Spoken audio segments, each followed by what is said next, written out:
Hello and welcome to another Adventures with Alchemy. Today we are celebrating St. Patrick's Day. Now St. Patrick's Day can mean a lot of things to a lot of different people. For guys like me, it's a day that you want to be at work because I'm a bartender and you know it's going to be a busy day. A lot of Irish whiskey, a lot of Guinness, a lot of things like that. But really, what is St. Patrick's Day? What does it come from? What is it?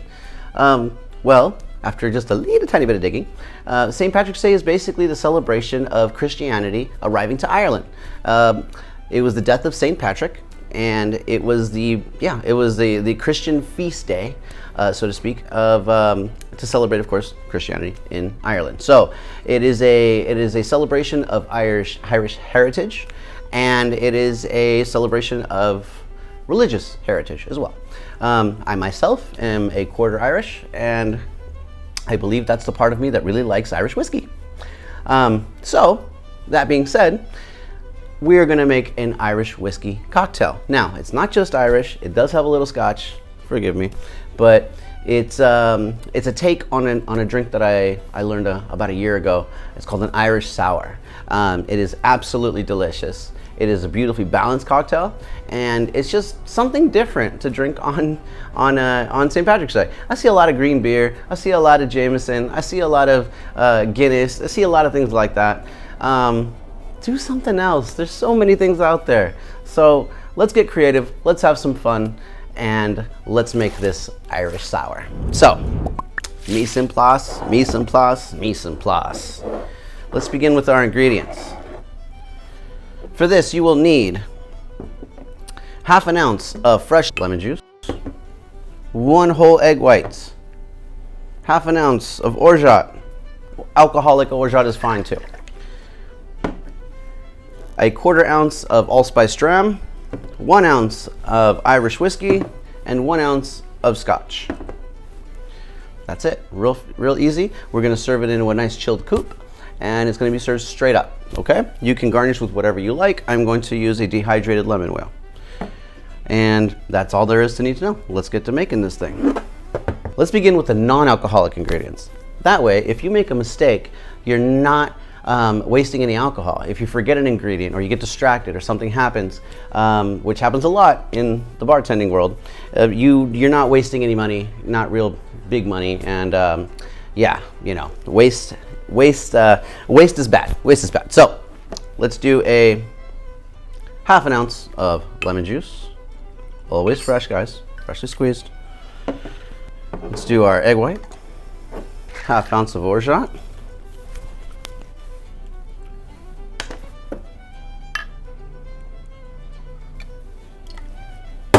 next we're going to add our Scotch.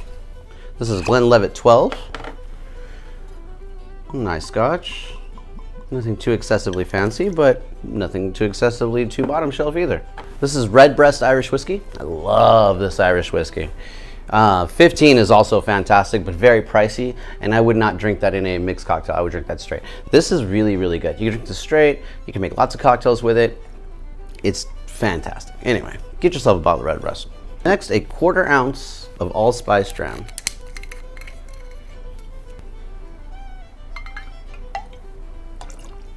Now, for this, you are going to want to dry shake first, which means you shake it with no ice, and you're going to do that for about 20 seconds, and then you're going to put ice in there and shake it again for another 20 to 30 seconds, and then strain, okay? Okay, so we have our glass, we have our ice, let's give it our dry shake.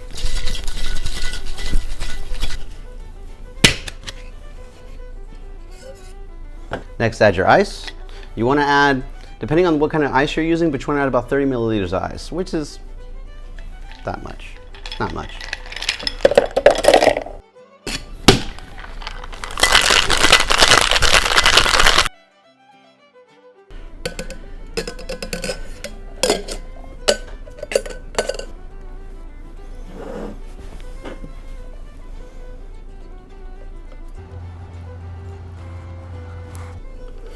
And there you have it. Get yourself a little dehydrated lime. Just put it on there gently, and there you have it. To green beers, Irish shots, Guinness drinking, and fantastic Irish food. Cheers, my friends. Happy St. Patrick's Day. Wow, that is really good. And you get a cool mustache and everything. I mean, it's great. No, seriously, fantastic. Citrusy, spiced from the allspice dram. Yeah, and you got, of course, the orgeat in there, which is just balancing out that citrus with a little bit of sweetness and the spices that are in the orgeat itself. But yeah, everything just goes beautifully together. The Irish whiskey and the Scotch are just playing nice. They're friends. They're getting along great. Guys, make this drink and enjoy, please. Cheers.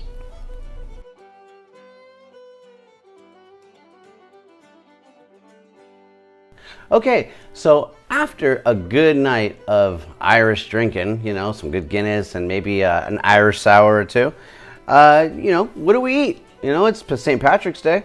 Well, traditionally, there's all kinds of great things you could eat. I love corned beef and cabbage. It's delicious. I love shepherd's pie.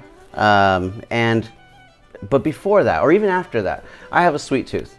And you know, while you're drinking, as a snack, or even as a dessert after dinner, a good Irish whiskey cake is unbelievable.